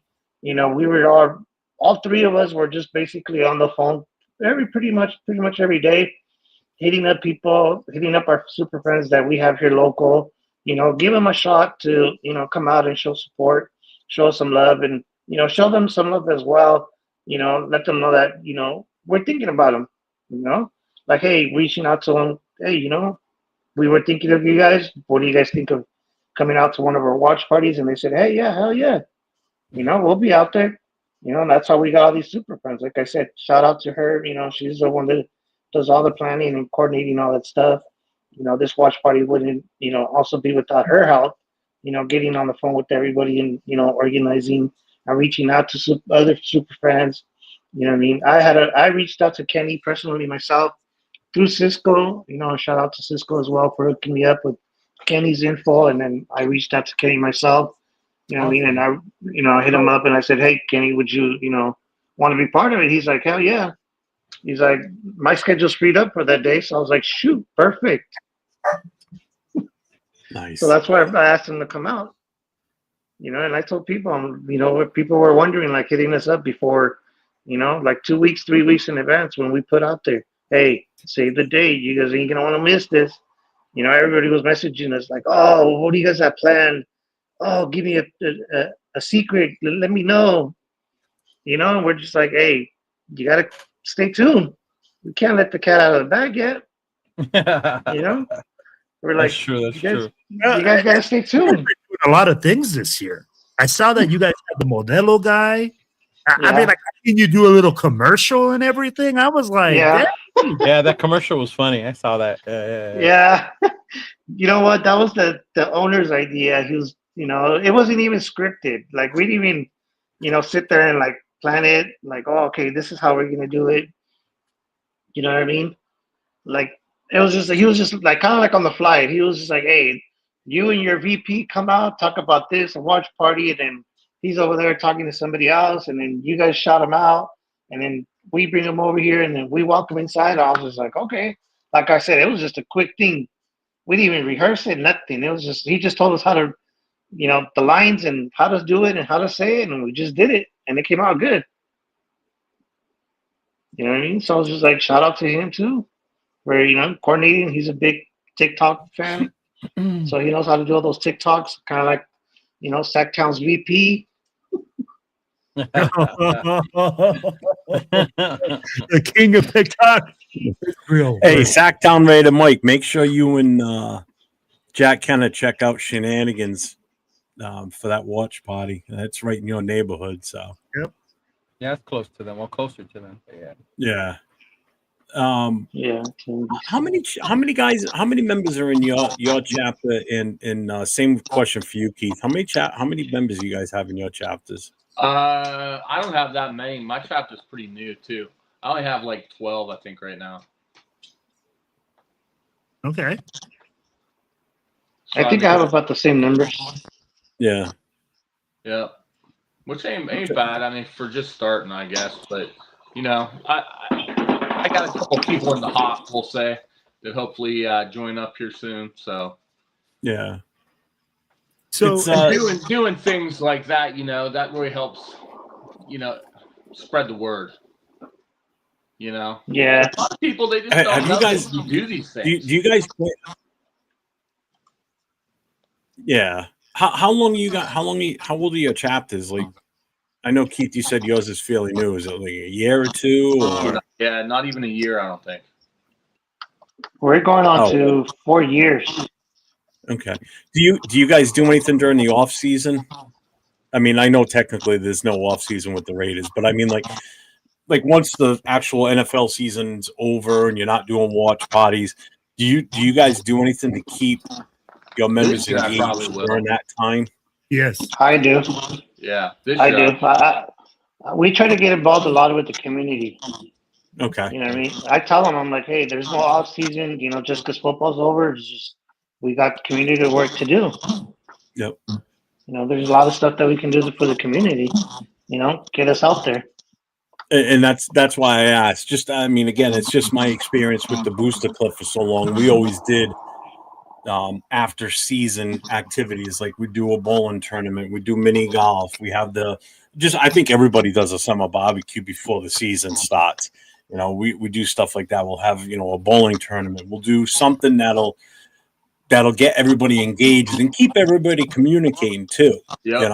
That's the toughest job as a president of whatever organization, whether it's a Booster Club or a Black Hole chapter, is keeping your members engaged when there's no football to watch.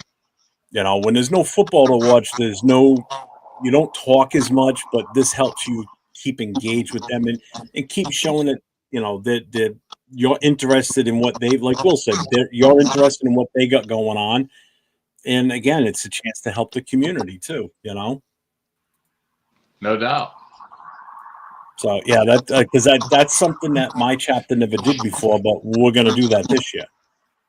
We did have a summer barbecue last year. We're going to definitely do that one again this year. But I want to do some other things with them too. So the Facebook page helps too. That's the other thing. People don't realize it. That's a lot of people have an easier time checking Facebook. Because just about everybody's got Facebook. There's hardly anyone out there that doesn't. Because that's one of the first ones that came around was Facebook, so everybody's got it. So that's an easy way to keep people engaged, especially when you got to make an event too. That's the other easy one to use. Mm-hmm. I think you're right, man. I think you have to keep people engaged in the way that we do. You have no choice. You have to look at it as we take a little break right after the Super Bowl because we always watch the Super Bowl together, do stuff like that. We'll take a little break and then we go into like the draft. The draft is the next big event. So we'll have something for the draft. And then we have our summer barbecue where we hold things together. And if somebody has a birthday or if somebody's kid has a birthday, we try to get together for those events, right? And you always have to have something to get people engaged in the summer and have people doing things. I'll be like, it's great to be a fan club during the season, but the season is such a small part of the year. And if you really think about it, man, like if you want people to keep showing up, you want people to come when times are tough, you got to build those relationships. You got to want to make people come. You got to say, hey, man, I'm going to come and hang out because I think those are important things. Oh, shoot. Hold on. Your mic was still muted. Sorry. That's Go ahead.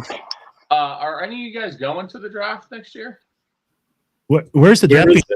Where is it at? Pittsburgh? Yeah. Ooh. The draft be in Pittsburgh, and that would really depend on. I think my wife would like to go to that, so stay tuned. All right. Right. I think I would. Well, me and my wife would. She would definitely like to go. Out My of wife Cali. just came out the next room to say Pittsburgh. She's like, that sounds like a possibility.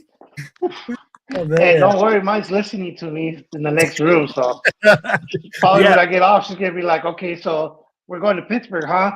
Yeah, that's exactly what my wife is gonna say as soon as we come up. We're going to Pittsburgh. So when are we planning this? What's the movement Right. going? Yeah. But you Sorry, know what? guys. I didn't mean that. Hey, but you Well, know let's what? put I've it never this- been to a draft, so we've never been. I haven't either, and I draft had. party. I haven't either. And that's what why kills I me is brought it was up. in New York. Well, it was in New York City for years, and I never went. And that's only 3 hours away from me. I had friends of mine that always went, and I just never got the opportunity to go. I want to go to one so bad, Yeah. and I just pulled it up on Google Maps just to see how far of a drive it is from my house to there.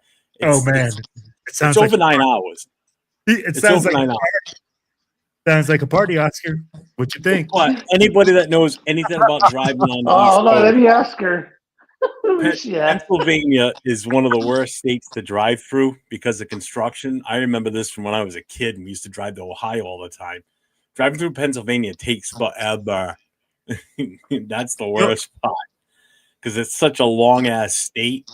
Most of your driving's in Pennsylvania. So it's 9 hours and 21 minutes basically. Or I could fly for an hour or two, almost just under 2 hours for $200. I mean, the amount of money I'm going to spend in gas, I don't know. Yeah, man, we'll have to look at Pittsburgh, I guess. I mean, like, I may have to seriously consider my that. accountant. Well, here's the problem I have, though, now is because if I go to the draft, we've got the Raiders coming to New England again, so I got to prepare for that. Then we're also coming to New York to play the Jets.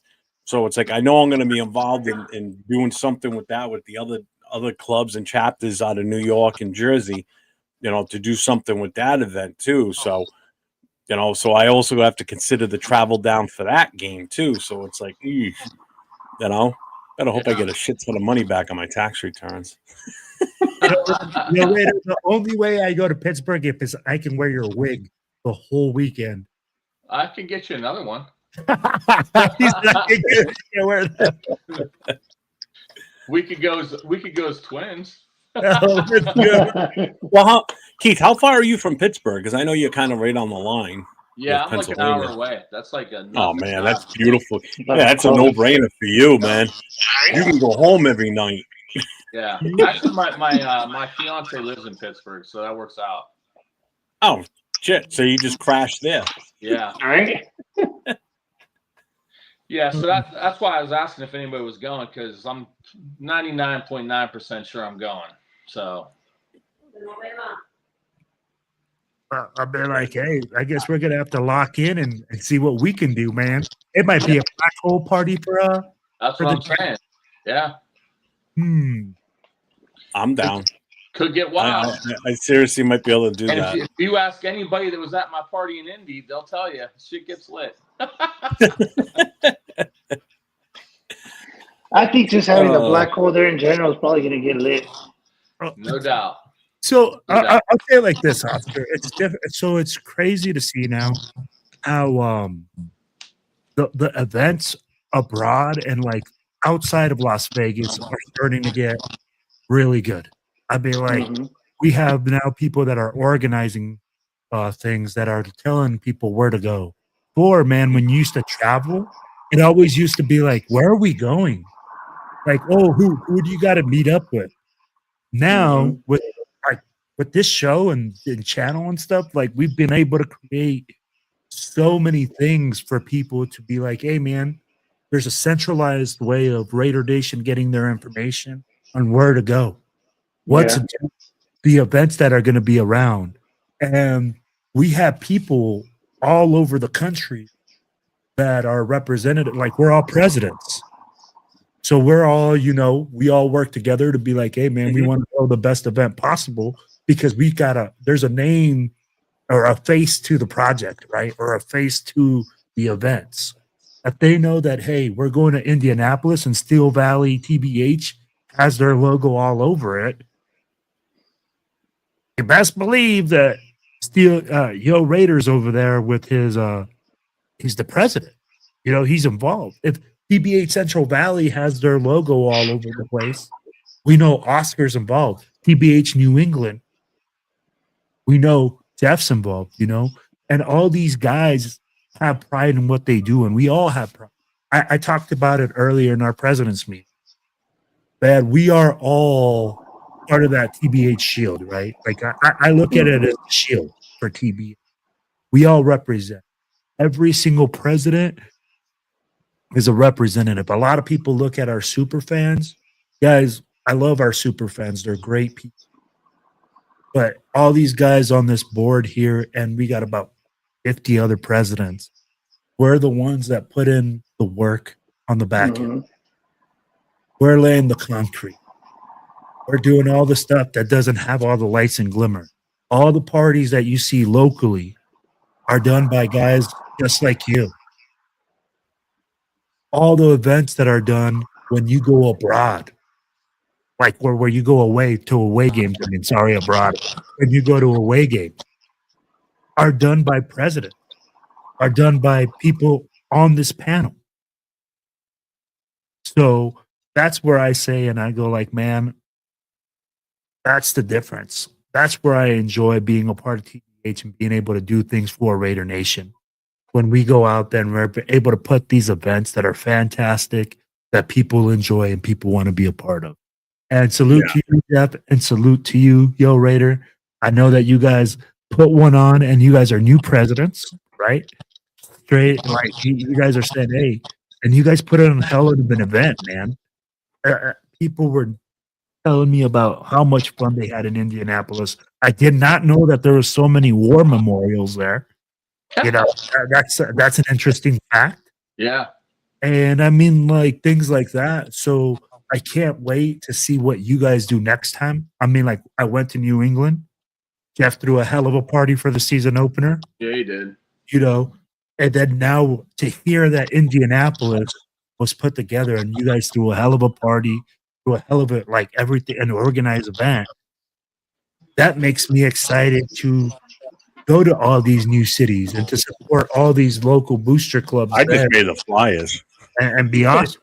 Be a part of it. He did all the legwork.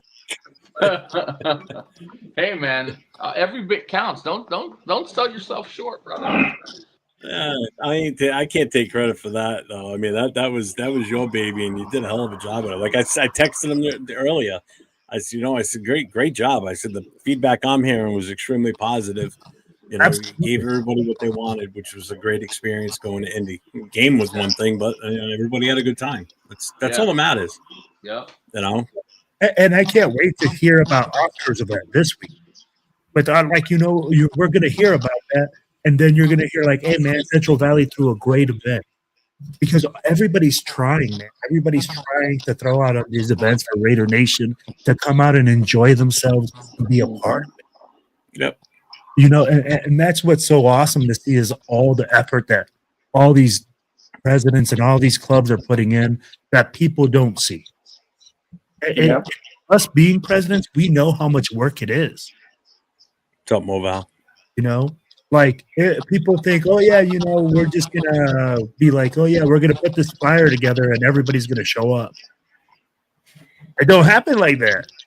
Nah. It's not easy. It's not easy planning something that big, you know what I mean? Even if it's just a watch party like we're doing, it still takes a lot of planning. it still takes a lot of, phone calls, messages, whatever it may be. However you get a hold of people, it's still time consuming. You know what I mean? It's a lot of going back and forth with people, with either with vendors or whatever, whoever you're reaching out to. It takes a lot of time. You know what I mean? Obviously, getting the flyer done. Thank God we have somebody that does that for us. And this person is really good at it. You know, they'll send us like an unfinished version of it. Like, oh, what do you guys think? Do you guys like it like this? Shall we change this? Shall we change that? Well, how do you want us to put this? And it's just like, when I knew this watch party was going to happen, it was going to be this big, I myself personally went to go talk to the person that does the flyers. And I said, look, this is how many people I have coming up as super fans. It's going to have to be like a two-page flyer where we can fit everybody. On one flyer, I want these people. On this flyer, I want these people. Obviously, Kenny, he's the main one. So I told her, I want Kenny on just one flyer with, obviously our logos. Whoever's coming out, whatever the Raider Club is coming out. We have a club from Modesto, which is 2 hours away from us, coming down and showing us love, And like I told the person, I was like, I'm giving you all the people, and I'm telling you kind of like how to do it, and you do the flyer. You know what I mean? And that's when this person was like, okay, I got you. They sent us, the two unedited, the drafts, and she was like, okay, what do you guys think? You know what I mean? And we're like, okay, cool. Yeah, let's switch this up, or let's move this person here and let's put that person there, And like I said, it's a lot of time consuming, even though I wasn't doing the flyer myself, but it is. I've done flyers myself where I get on my phone and I'm sitting there trying to, edit stuff and cut people off and put them on the background. It's a lot of consuming, you know what I mean? And like I said, good thing this person that does the flyers for us and does all of our, our shirts, our merch, anything that we need. Big shout out to them that do it all for us, you know what I mean? And keeps our club fitted each and every week, watch party or even events. The TBH, the logos for the breast cancer awareness. You know what I mean? I told them, hey, can you guys incorporate pink into our logos, because we like to show support to breast cancer awareness the whole month of October. And they said, okay, yeah, cool. Let me see what I can do. They did a preview of it. And they sent it to us, and I was like, you know what? I like, it looks cool, but is there any way you can paint the skull, pink? And that's when they're like, okay, let me redo it for you. They did it, and then they sent it to me, which is the one that we have on our profile pictures now. You know what I mean? It was just like, hey, I love that one better, and it looks good. You know what I mean? And like I said, it's a lot of time consuming. You know what I mean? Yeah. It's a lot of going back and forth with people. This person reached out, or that person reached out. Like I said, it's just very time consuming doing stuff. Yeah, my guy Dave that handles all our Instagram stuff for we do it. Oh my God! He does the majority of the stuff, but I also help out with it too. He reached out to him and says, "Hey, can you get one? He sent them our logo and said, can you do it for ours too?" And he did, and it looks awesome. I love it. So I've already incorporated that into a few different things that we've been doing. So yeah, it came out great. I love it. It's awesome. Because I even got one of the fundraisers we're gonna do is let me see, where did he put it? I can't even find it. Oh no, here it is. See if I can share this real quick, just so you guys can see what it looks like.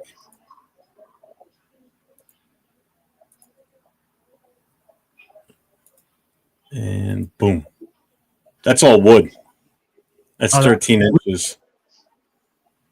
It's a 13-inch hangable sign. It's got the holes drilled in it, so you hang it by a string. But it's a 13-inch diameter, which is basically about the same size. It's the same size as the patches, the big patch that we have on the back of our, if you put on the back of your jacket. So, but I think we're going to raffle that off. I'm debating if I want to open it up to anybody, like put it out to, anybody that's, Black Hole member or whatever, or whoever, or if we're just going to do it within the chapter. I don't know. Make it more of a donation if we open it up to more people. I think so. That's sick, man. I mean, that is sick. Well, you guys that were here in New England saw that the wooden one that my guy made. That's the same guy that made this. So again, that's all wood, all that. So he sent me that. He goes, "Hey, I did this. I'm going to give it to you guys for the chapter for a donation." I'm like, "Damn." I'm like, "Okay." Well, it looks like we're going to fundraise with it then. So we'll not auction it. We'll raffle it off. Hey, how I much haven't is even it? thought about it. He just sent it to me yesterday. I haven't even figured out what I want to set the ticket at for it. So All right. Well, let me know, man. That thing is sweet. yeah, I will. I'll send it out once we do. I'll put it out on a flyer and then we'll just ship it around. So Really quick, guys. I just wanted to let you guys know I'm gonna go ahead and jump off. I appreciate you guys having me on here. I will keep you guys updated. I'll let you guys know how the watch party goes. I'll jump on next Tuesday with you guys. I'll let you guys know how it went. awesome. You guys will see probably the pictures or whatever. Yes, how sir. it went. All right, brothers. You guys have a good night. I'll see you guys later on. Take Salute. care. I think we're pretty much at the end of the show now too. So Keith, there anything you wanna bring up that you got going on? I don't know. No, not really. Because I'm kind of taking a break this week, so just watch. I'm doing a watch party Sunday at Coach's Burger Bar in Austintown, Ohio. So Let's go. You know it, baby. Let's do it. But until then, I'm laying low until Sunday. Well, congrats to you on putting together the whole Indy thing. Again, I know you and I had talked prior to, and we tried working together to get something going, and it kind of hit a brick wall, and then boom, out of nowhere, you hit me up, and it's like, "Hey, I got a place. We're going here." I'm like, "Okay," and it worked out great for you. So I'm glad. Awesome job. Well. Yeah, awesome job putting that together this weekend, man. Kudos to you for that. Thank you. It's not Thank like you for all the work you did, brother. Thank you for all the work. I appreciate that. You're welcome. Again, like I said, I'd help you any way I could. And you and did. The thing, and I'll tell you what, the thing that a lot of people probably don't realize how impressive this is for what he did in making the connections in Indianapolis. He doesn't live anywhere near Indianapolis. Not 5.5 hours away. Yeah, he's 5.5 hours away. It's not like he could drive out there and check out places and see what they look like. He's going by what their website shows and what people are telling him on the phone when he calls there. So that in itself is impressive if you think about it. I had the luxury of, we did everything fairly local. Boston's an hour away from me, so that wasn't that big of an issue. That's impressive when you're that far away from where you're going to be hosting stuff, and you did it all basically on the phone. Setting it all up. So I was doing a lot of it blind. You know what I mean? So I was like, oh man, I hope it all works out. Yeah, because you have no idea what the place looks like. You could have walked in there and it could have been like Indianapolis Colts shit everywhere, and you go, oh man. Yeah, and I know. It's just crazy. But yeah, kudos to you, man. Good job. Good job for sure. Thanks. Hopefully next year, I saw the future opponents that we play an AFC North away. So I got 3 possibles in there with a Cincy, a Pittsburgh, or a Cleveland. So look out for that next year. Well, good thing for you is those are a lot closer to you. Yes, they are. That's what I'm saying.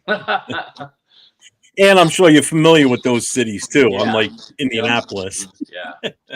I mean, luckily like I said, I've been to games there like 3 or 4 times. So I knew a little bit, or at least enough, but yeah, still rough doing it from like over here. Yeah, definitely. I got it. Will, what do you got going on? It all worked out. So that's all. Yeah, it did. Nation had a great time.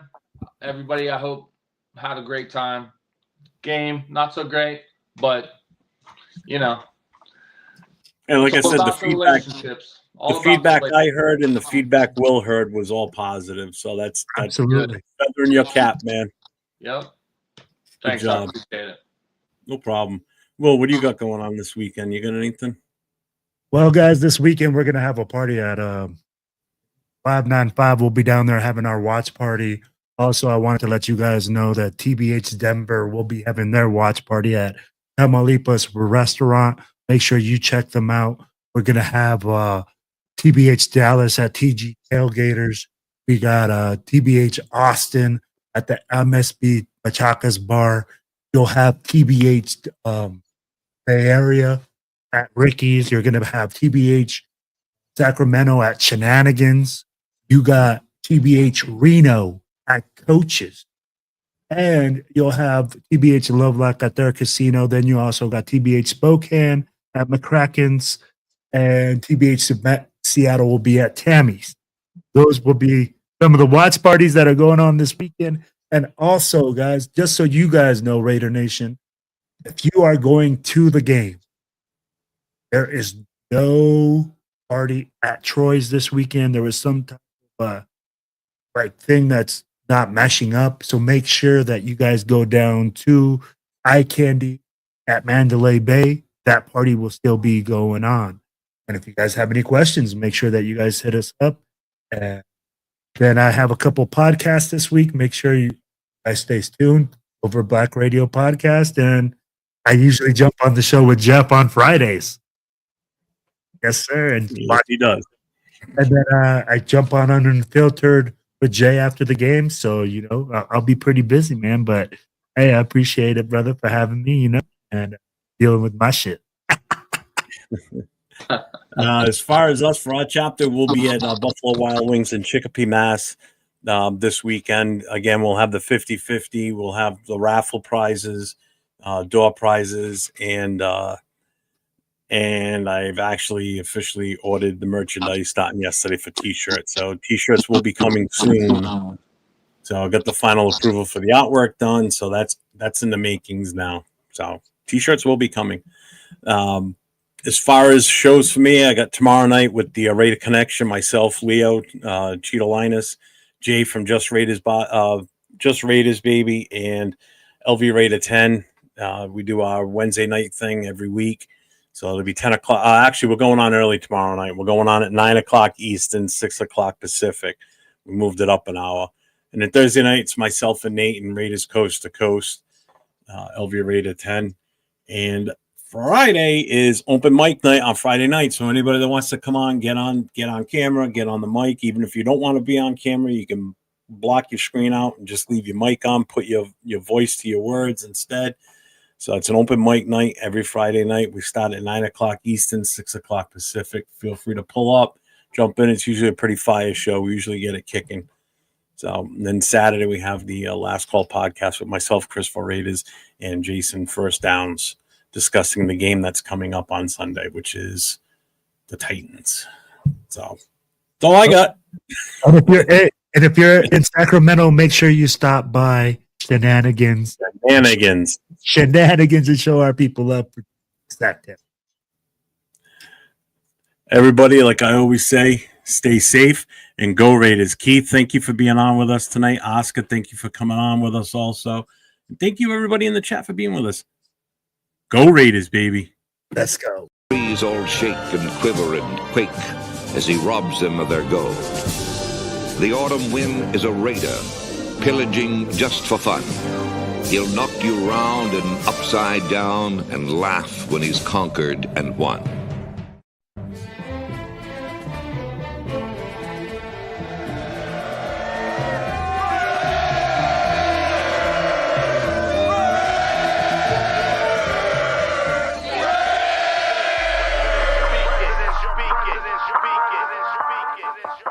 And I approve this message.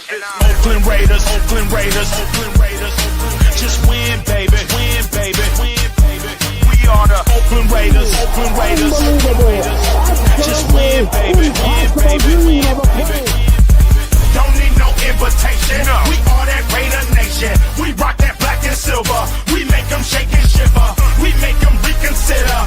And we still committed. So if you want a piece of this, you can come and get it. Touchdown, touchdown. Let's throw a bomb on first down. Let's throw a bomb on every down. First we score, then we clown. Having fun, look around. Nobody loud as a Raider crowd. Nobody proud as a Raider crowd. NFL, how you like me now? We gon' do this open style. Nothing but action. I'm Bo Jackson, hit the hole. Run you over, goal line. Jumping over, going crazy. Lose your soul, lose your mind in the black hole. Here's the goal, Super Bowl. And everybody here, get the goal.